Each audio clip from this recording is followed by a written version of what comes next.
আসসালামু আলাইকুম ওয়া রাহমাতুল্লাহি ওয়া বারাকাতুহু নাহমাদুহু ওয়া আসসালামু আলাইকুম ওয়া রাহমাতুল্লাহি ওয়া বারাকাতুহু নাহমাদুহু ওয়া নুসাল্লি আলা রাসূলিল কারীম আম্মা বাদ আউযু বিল্লাহি মিনাশ শাইতানির রাজীম বিসমিল্লাহির রহমানির রহিম রব্বি জিদনি ইলমান রব্বি ইশরাহ লি সাদরি ওয়া ইয়াসসির লি আমরি ওয়াহলুল উকদাতাম মিন লিসানি ইয়াফকাহু কওলি রব্বি জিদনি ইলমান নাফিআন কামিলান মুশাফা।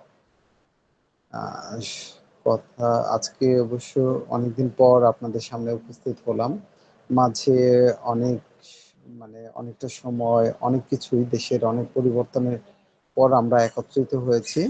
কথা খুব বেশি বাড়াচ্ছি না, যেহেতু আমাদের সময় কম। আগে 1 ঘন্টা ছিল, এখন পৌনে 1 ঘন্টা। আহ, যার কারণে আমি মূল কথায় চলে যাই। আমরা মূলত পড়ব প্র্যাকটিস অফ মেডিসিন 3য় বর্ষে। তো প্র্যাকটিস অফ মেডিসিন 3য় বর্ষে আজকে যে টপিকস নিয়ে আলোচনা করব, আজকে দুটি ডিজিজ নিয়ে আলোচনা করব। একটা হচ্ছে খোসপত্রা, আর একটা হচ্ছে সুলি। বাংলাতে সুলি বলে। স্ক্যাবিস বা খোসপত্রা এবং টিনিয়া বা সুলি, এই দুটো বিষয় নিয়েই। তো আমি সরাসরি স্লাইডে চলে যাই এবং সাথে সাথে কথা বলি এবং ক্লাস শুরু করি। আমি স্লাইডে চলে যাচ্ছি।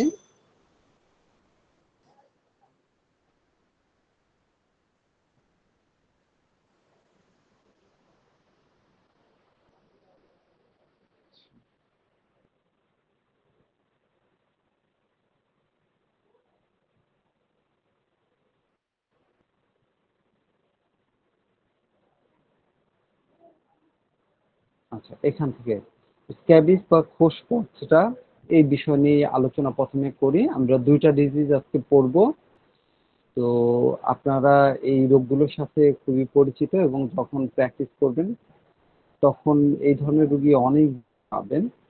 তো আসলে খোসপত্রাটা কি বলতে পারেন? এটা হচ্ছে এক ধরনের চর্মপীড়া বা স্কিন ডিজিজ, এবং আমাদের দেশে এটা অনেক বেশি দেখতে পাওয়া যায়।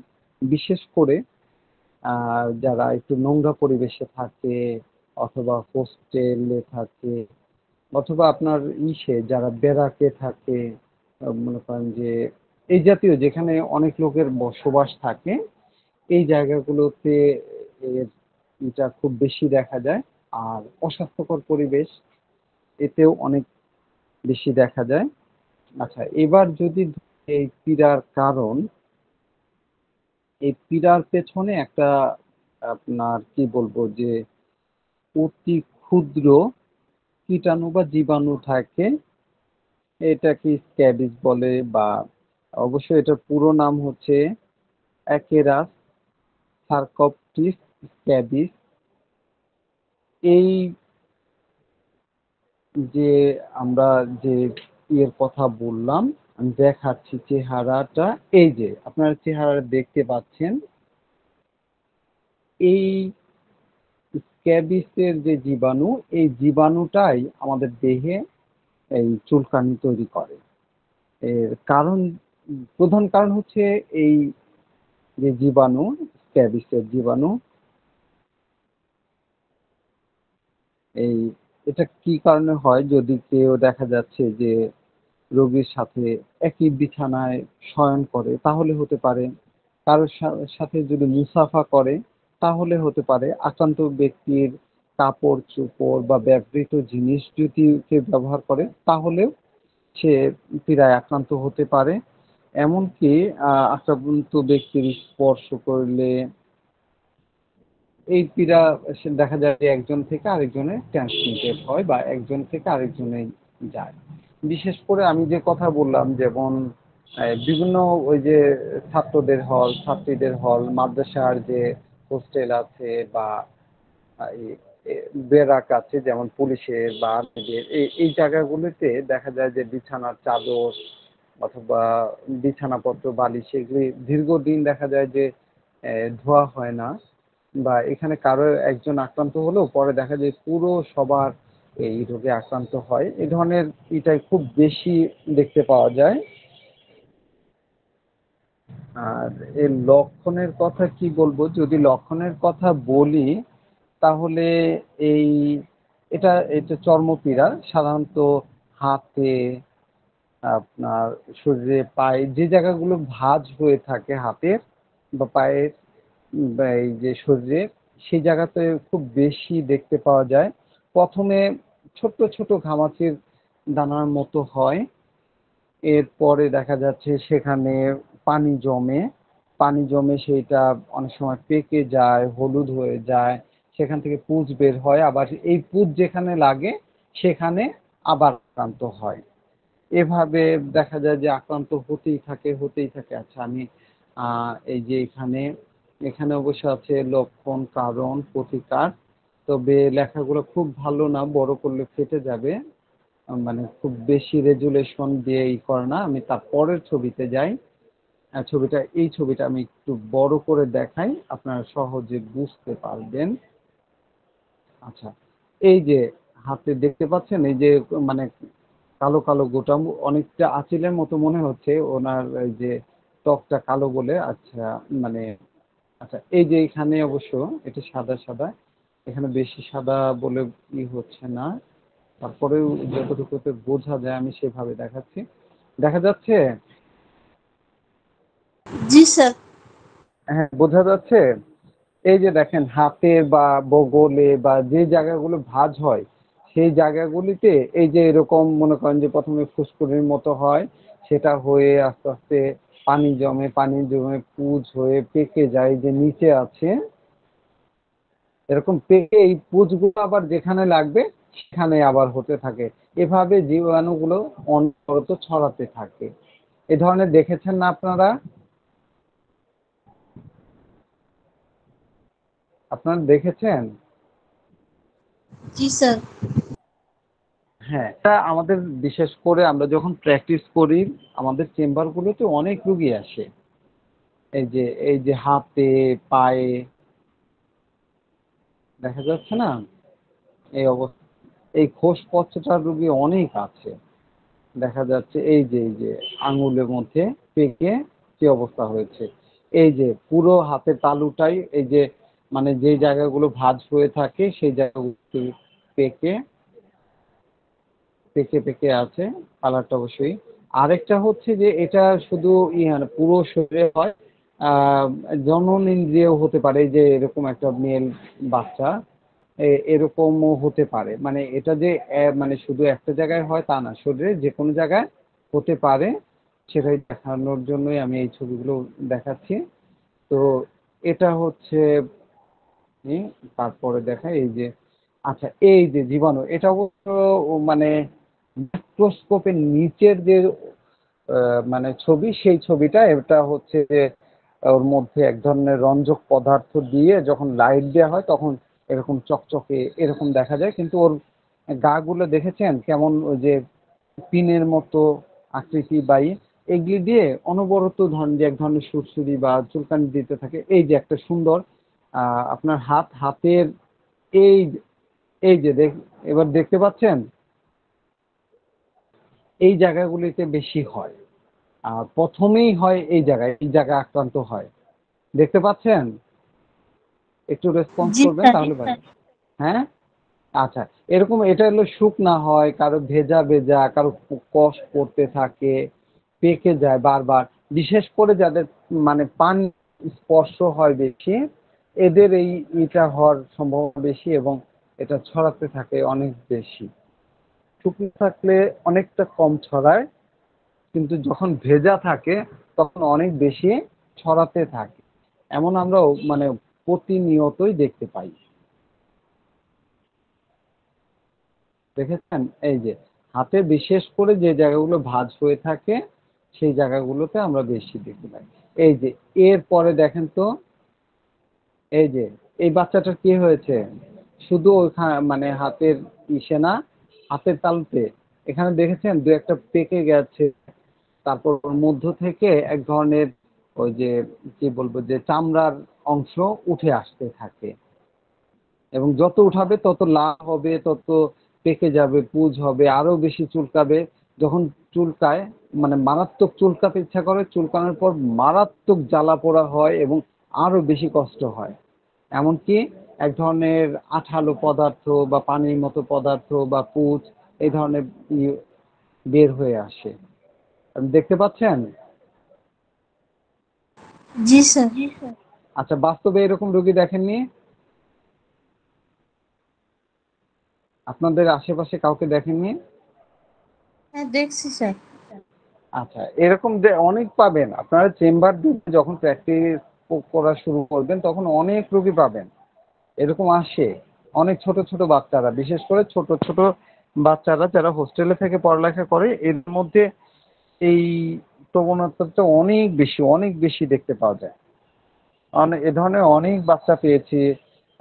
আপনার মাদ্রাসার হোস্টেলে থেকে পড়ালেখা করতেছে এই ধরনের বাচ্চা, এমনি বাচ্চাই, অথবা যারা বিশেষ করে বস্তিতে থাকে এদের হওয়ার সম্ভব চান্সটা অনেক বেশি থাকে আনহাইজেনিক মানে অবস্থায় থাকার কারণে, এবং পুষ্টিহীনতার রোগ প্রতিরোধ ক্ষমতা কমে যাওয়ার কারণে।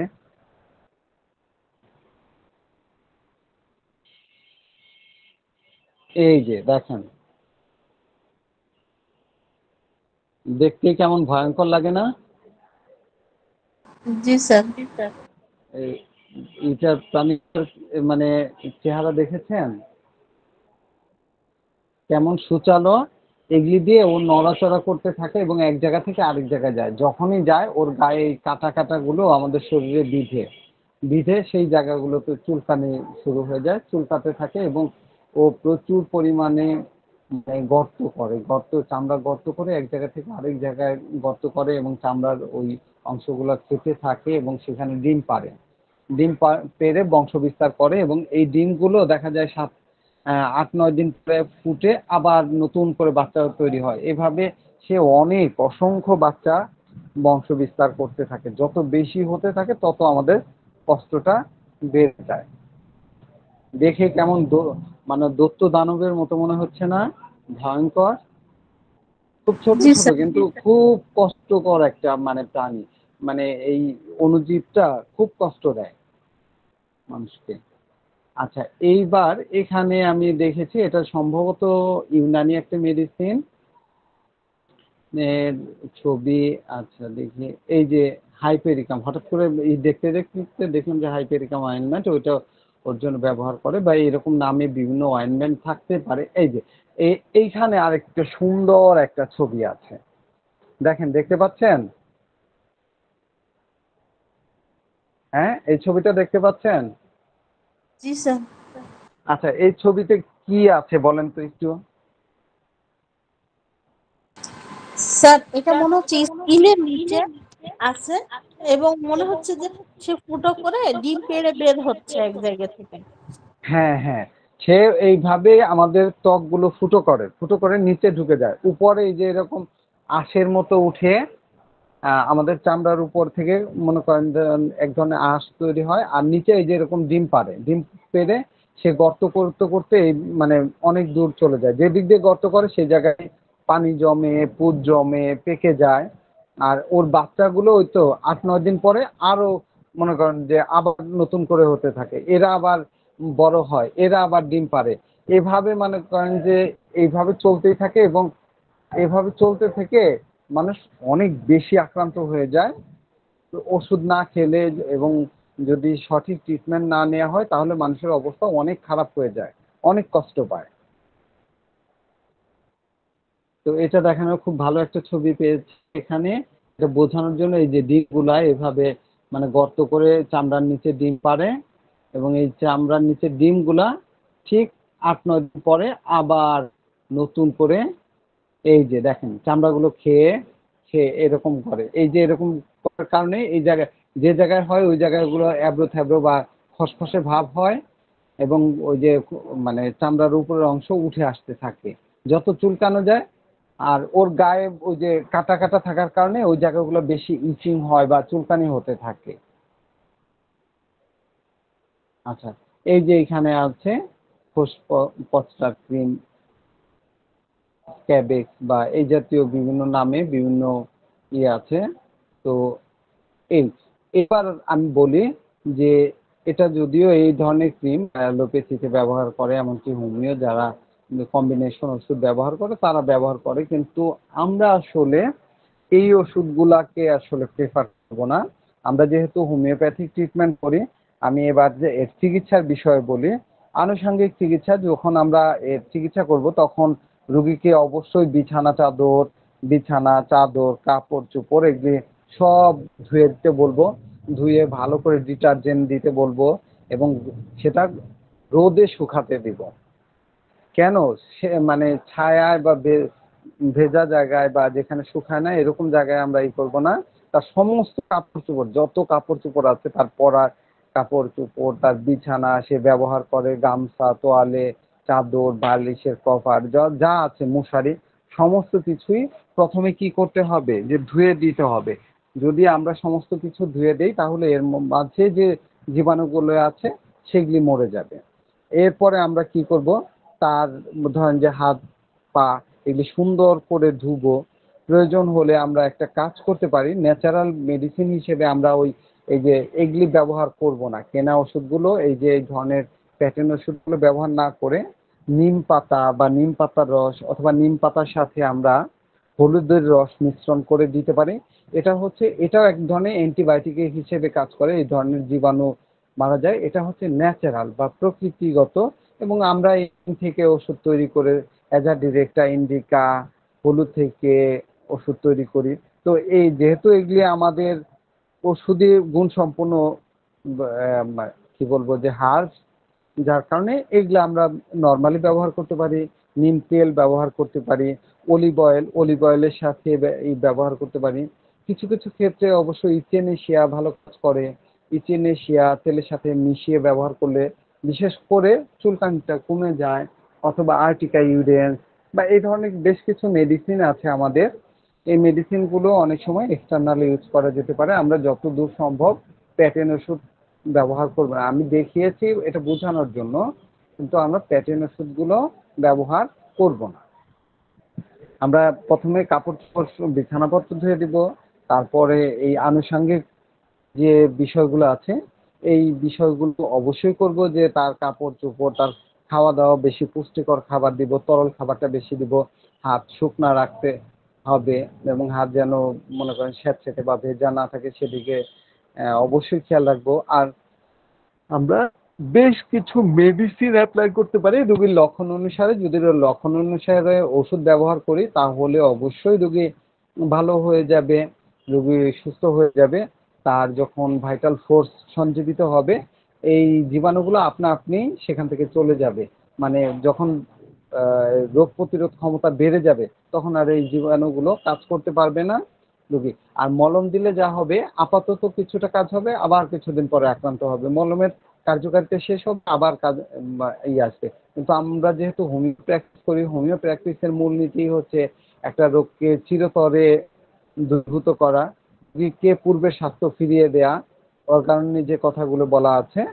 তো আমরা সেইভাবে যদি চিকিৎসা করতে যাই তাহলে আমরা লক্ষণ ভিত্তিক ঔষধ দেব।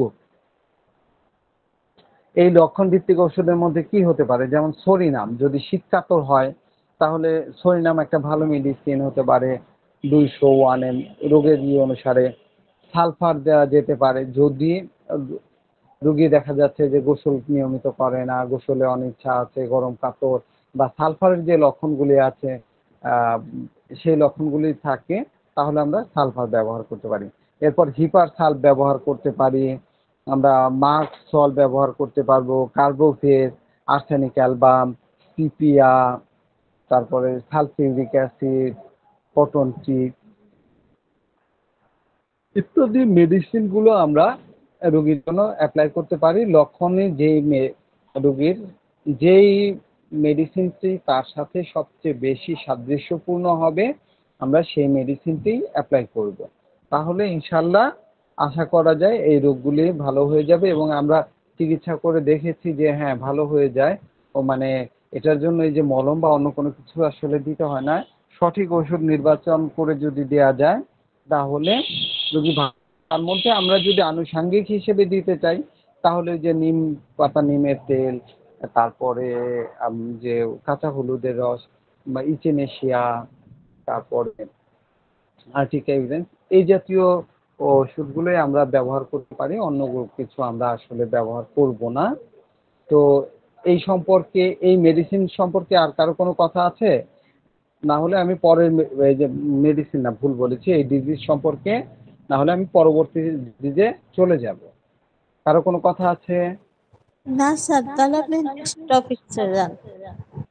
আচ্ছা ঠিক আছে, যদি কোনো কথা না থাকে আমরা এর পরের টপিকসটা হচ্ছে সুলি। ঠিক আছে, তো এই যে এটা দেখেছেন আপনারা, এরকম পিঠে, মুখে, হাতে, এটাকে কি বলে? ছুলি বলে। আচ্ছা, ফুলি, এটা হচ্ছে এটা এক ধরনের ফাঙ্গাস দ্বারা আক্রান্ত এক ধরনের স্কিন ডিজিজ। এটা সাধারণত এক ধরনের ফাঙ্গাসের কারণেই এমন হয়। মেলাস্পোজিয়া ফারফার এই নামে এক ধরনের ফাঙ্গাস আছে, সেই ফাঙ্গাস থেকেই এই রোগটা সৃষ্টি হয়।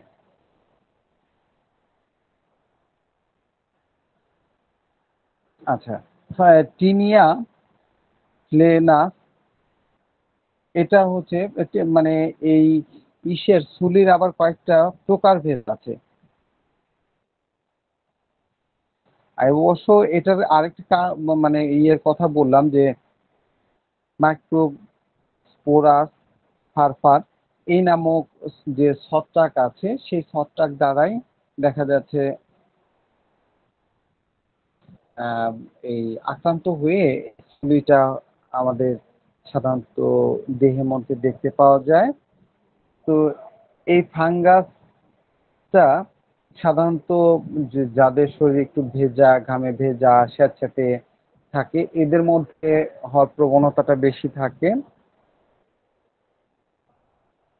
যাদের অথবা এই ছুলিতে আক্রান্ত বা সংক্রামিত যদি কেউ হয়, তার কাপড় চোপড় পরলেও সময় হওয়ার সম্ভাবনা থাকে। এর প্রকারভেদ যদি বলি, এটাকে আসলে 4টা ভাগে ভাগ করা যেতে পারে। এই ভাগগুলি সাধারণত এর যে কালার বা রং আছে, এই রঙের উপরে ভিত্তি করে 4টা ভাগে ভাগ করা হয়ে থাকে। একটা আছে টিনিয়া রোজিয়া। টিনিয়া রোজিয়া হচ্ছে যে পিঙ্ক বা মানে গোলাপি অথবা লাল কালারের যদি চুলি হয়, সেটাকে সাধারণত টিনিয়া রোজিয়া বলা হয়। আর যদি দেখা যাচ্ছে যে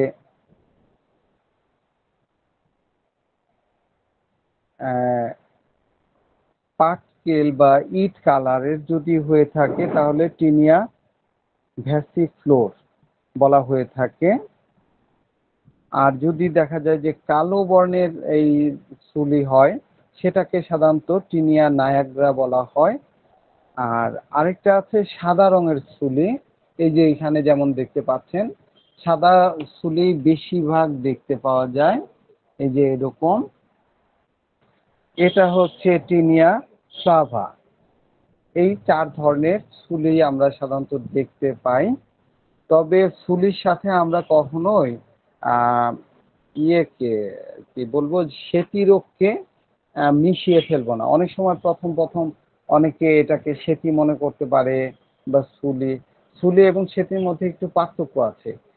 চুলিটা একটু খসখসে রাফ টাইপের হয়, আর দেখা যায় যে সেতীটা এর চেয়ে উজ্জ্বল সাদা রং, এবং ওটা হচ্ছে যে মসৃণ চকচকে তুলনামূলক এরকম হয়। এই জন্য মানে প্র্যাকটিস করলে বা দেখলে একটা সময় আসলে বোঝা যায় যে কোনটা মানে সুলি এবং কোনটা হচ্ছে সেতি বা ধবল বা লিউকোডার্মা, এটা বোঝা যায়।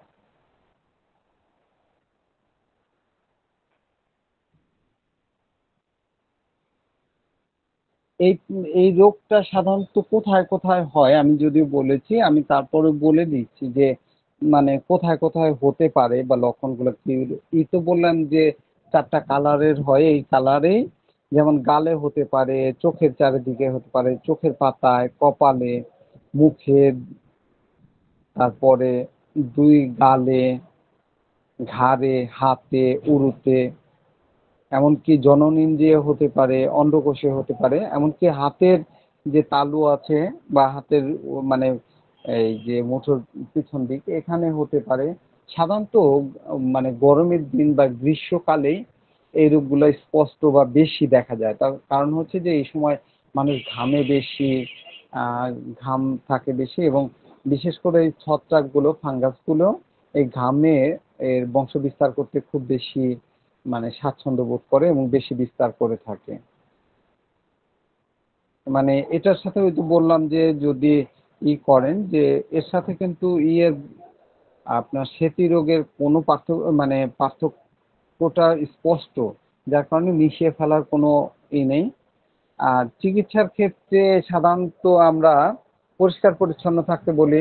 একটা জামা একদিন বা এক বেলার বেশি পরতে নিষেধ করি। ঘাম বা ঘেমে আছে তাহলে এই জামাটা পরে থাকবে এরকম বলি না।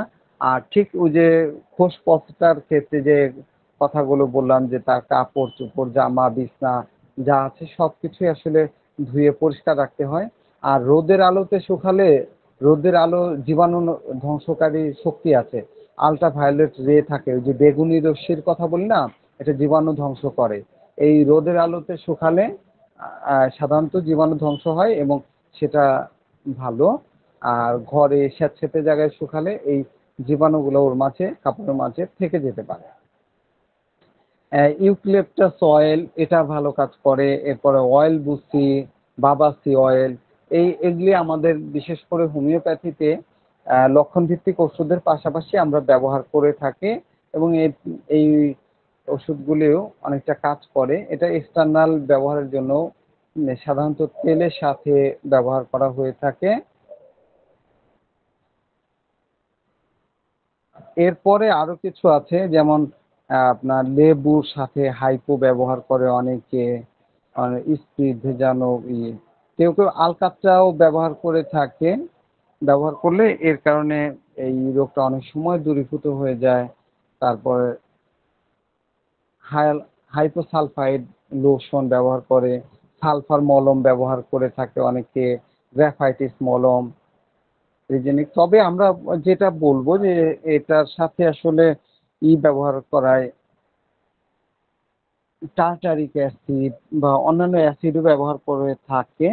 তো আমরা সেই অ্যাসিড বা ওই জাতীয় ব্যবহার করাতে আমি যেটা দেখেছি যে অয়েল বুসি বা বাবাসি অয়েল এটাই আসলে এই চুলের জন্য ব্যবহারের ক্ষেত্রে ভালো কাজ করে।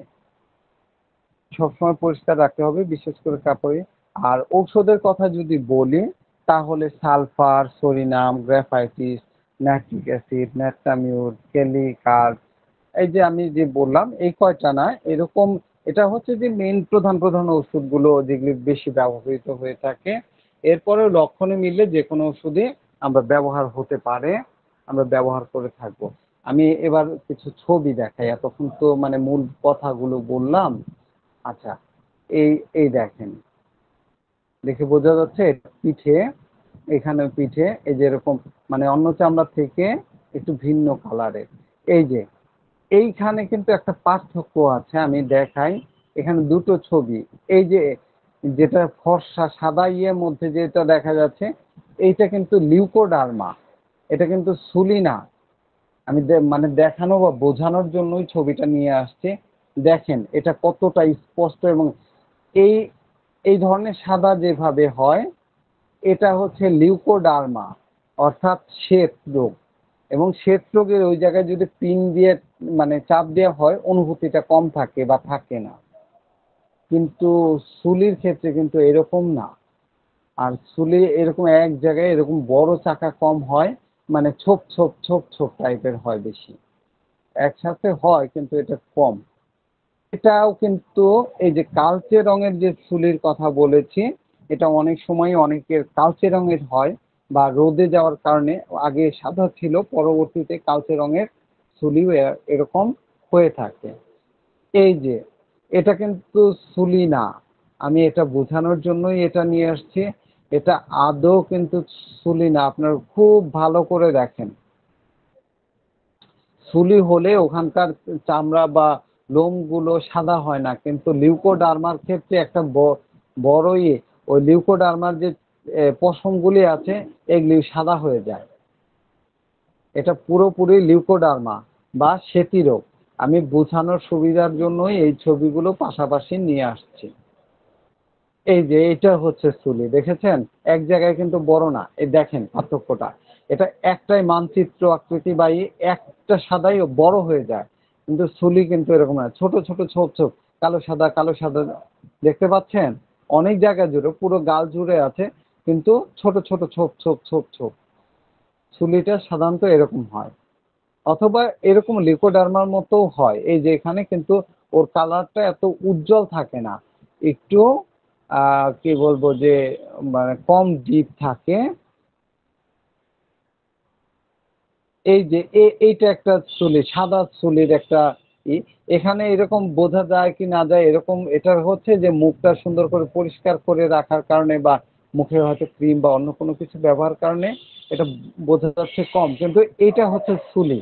কিন্তু লিউকোডার্মার ক্ষেত্রে একদম মানে ওই চামড়ার বর্ডারটা বোঝা যায়। এইখানে দেখেন বর্ডার কিন্তু ওইভাবে বোঝা যায় না, সেতির ক্ষেত্রে একদম স্পষ্ট, এখান থেকে সাদা তারপর থেকে কালো এরকম বোঝা যায়, কিন্তু চুলিটা অতটাই স্পষ্ট না, অনেকটা অস্পষ্ট থাকে। এই যে এইটা হচ্ছে হাতের ভাঁজে ঘাড়ের ভাঁজে হয়ে থাকে। এই চুলিটার কালার কিন্তু আবার ওই সাদা না, কালচে। দেখেন কোনো একটা সময় এমন আছে যে এই চুলিগুলা সাদা ছিল, কিন্তু পরবর্তীতে এরকম কালো বর্ণ ধারণ করে।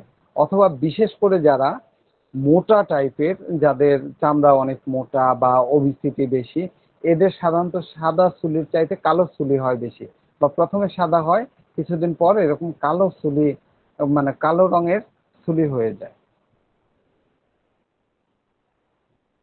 এইটা চিনেন? এটা কি? এটা কি বলতে পারেন? না স্যার। দেখেন এখানে সুন্দর করে ইংরেজিতে লেখা আছে। আচ্ছা আমি আর বড় করি। হাইপো। হ্যাঁ, হাইপো। এটা একটা সময় অনেক বেশি ব্যাপক ছিল, এখন পাওয়া যায় না, খুব কম।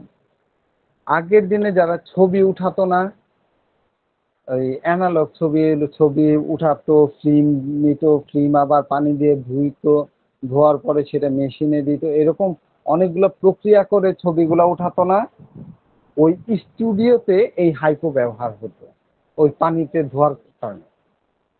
এই হাইপোটা অনেক সময়ে এই চুলের ক্ষেত্রে অনেকেই ব্যবহার করতো বা করে। হাইপো ব্যবহার করলে লেবুর রস দিয়ে, আমি পরবর্তীতে লেবুর রসে লেবুর ছবি দিয়েছি, এটা দিলে গলে যায়, গলে এক ধরনের মিশ্রণ তৈরি হয়। তো এটা দিলে এই ফাঙ্গাসগুলো আর থাকতে পারে না, মরে যায়। আমরা ওষুধ দিচ্ছি, আমি যে হোমিও ওষুধগুলোর কথা বললাম, হোমিও ওষুধগুলো দিলে ভালো কাজ করে, কিন্তু তার পাশাপাশি আনুষঙ্গিক আমরা প্যাটেন্টটা সরাসরি না গিয়ে যদি এটাও তৈরি করে দেই, সেটা ভালো কাজ করবে। সেই জন্যই আমি এইগুলো দেখাচ্ছি। এটা এই হাইপো, হাইপোর মধ্যে এই লেবুর রস কেটে দিয়ে যদি দেওয়া যায়, কিছুক্ষণ পর এগুলো গলে একটা মিশ্রণ তৈরি হয়। এই মিশ্রণটা যদি দেওয়া যায় তাহলে একদম রোগটা ভালো হবে তা না, কিন্তু অনেকদিন রোগী মানে ভালো থাকে, বা ওই ফাঙ্গাসগুলো আর আক্রমণ করে না অনেকদিন। কিন্তু একদম সেরে যাওয়ার জন্য অবশ্যই আমাদের লক্ষণ ভিত্তিক ঔষধ অ্যাপ্লাই করতে হবে। আচ্ছা এখানে অবশ্য এই মেডিসিনের নামগুলো বলি। এই যে এরকম আছে, এটা অনেকেই দিয়ে থাকে, যে বিশেষ করে এটা রেমি কিন্তু হোমিও একটা কোম্পানির, ওই সলিকিউর নামে বা এই ওষুধগুলো। তো আমরা যতটুকু সম্ভব এটা দিলেও হচ্ছে যে ওই যে অ্যালোপ্যাথির মতো আপনার হবে, যে সাময়িক উপশম পাবে, কিন্তু এটা দিয়ে রোগটা একেবারে যে ভালো হবে তা হবে না। ঠিক আছে? তো আমরা একেবারে শেষে মনে হয় চলে এসেছি। এই ডিজিজ সম্পর্কে যদি কারো কোনো কথা থাকে তাহলে বলতে পারেন। স্যার বুঝলাম যে মানে স্ক্যাবিজ হইলে এটা শরীরে অনেক ইফেক্ট ফেলে। মানে কি বলে এটা চুলকানি দেখা তৈরি যায়। হয়। বিশেষ করে চুলকানি তৈরি হয়, অনেক চুলকায়। তো স্যার এখানে আমরা খাবার কি খাইতে পারি বা আম, মানে বুঝলাম যে নিয়ম কানুন মানতে হবে, পরিষ্কার পরিচ্ছন্ন আচ্ছা আচ্ছা থাকতে আচ্ছা হবে, ঠিক, কি ভালো খাবার একটা কথা বলে খাবো দেয়। আমরা কি হ্যাঁ আমি করতে পারি? বলেই গেছি খাবারের কথা। আমরা আসলে ঘরোয়া ভাবে বলি ইলিশ মাছ, চিংড়ি মাছ, বেগুন, পুঁই শাক, এটা সেটা খাবেন না। আমি অবশ্যই এই কথাটা খুব কম বলি রুগীদের। আমি বলি যে আপনারা খেয়াল করে দেখবেন যে কোন খাবার খেলে আপনাদের রোগ লক্ষণটা বেড়ে যায়। দেখা যাচ্ছে ইলিশ মাছ খাচ্ছে, গরুর মাংস খাচ্ছে, কিচ্ছু হচ্ছে না, অথচ অন্য একটা ভালো খাবার যেটা কিনা রোগীর রোগ লক্ষণ বেড়ে যায়। যদি তা হয়ে থাকে তাহলে আমরা বলবো যে ওই খাবারটাই আপনি বর্জন করবেন। আর কমনলি এটা বলা হয়ে থাকে যে গরুর মাংস, ইলিশ মাছ, চিংড়ি মাছ বা পুঁই শাক বা এতে অ্যালার্জির পরিমাণ বেশি, এই রোগগুলো বাড়িয়ে দিতে পারে। আমরা এভাবেই রুগীকে বলে দিব যে রুগী মানে তার যদি বুঝে যে না এই খাবারগুলো খেলে তার বেড়ে যাচ্ছে, অন্তত চিকিৎসা চলাকালীন এই খাবারগুলো এড়িয়ে চলতে বলতে হবে। কিন্তু সুনির্দিষ্ট এই খাবারটাই, কারণ সব রোগীর জন্য ওই খাবারটা যে তার চুলকানি বাড়াবে এমনটা হয় না, ব্যক্তি বিশেষে এটা ভিন্নতা আছে। আচ্ছা, আর কোনো প্রশ্ন? আর কোনো প্রশ্ন আছে? জি স্যার, আমার আছে। আচ্ছা বলেন। হ্যাঁ, স্যার ওই যে যে ছুলিটা হয়, ছুলিটা কি স্যার ছোঁয়াচে বা এটা কি বংশ পরম্পরায় মানে সরার মতো নেক্সট প্রজন্ম কি হওয়ার একটা পসিবিলিটি আছে? এটা আসলে ছোঁয়াচে কিছুটাই আছে, কাপড় চোপড় পরলে বা এই জীবাণুটা তো একজন থেকে আরেকজনে ট্রান্সমিটেড হতে পারে। ছুলেই হবে, তার কাছে গেলেই হবে, থাকলেই হবে এমন না। তবে যেহেতু এর পেছনে একটা জীবাণু আছে, এই জীবাণুটা যদি কেউ দুর্বল ভাইটালিটির হয়ে থাকে, যে রোগ প্রতিরোধ ক্ষমতা কম, তাহলে সংস্পর্শে আসলে সে আক্রান্ত হলে হতে পারে, হবে এমন না, তবে হওয়ার সম্ভাবনা থাকে। আর বিশেষ করে চুলকানি এটা হয়, এটার পুঁজ বা কোনো কিছু একজন থেকে আরেকজন লাগলে, এর কাপড় চোপড় পরলে, বিশেষ করে এই ধরনেরই দাঁত, অনেক রোগী আছে যেটা কাপড় চোপড় পরলে বা মানে সংস্পর্শে আসলে হয়, একজন থেকে আরেকজনের ট্রান্সমিটেড হয়। এছাড়া আর কোনো কিছু? ধন্যবাদ স্যার, আর নেই। আচ্ছা, আর কারো কোনো প্রশ্ন আছে?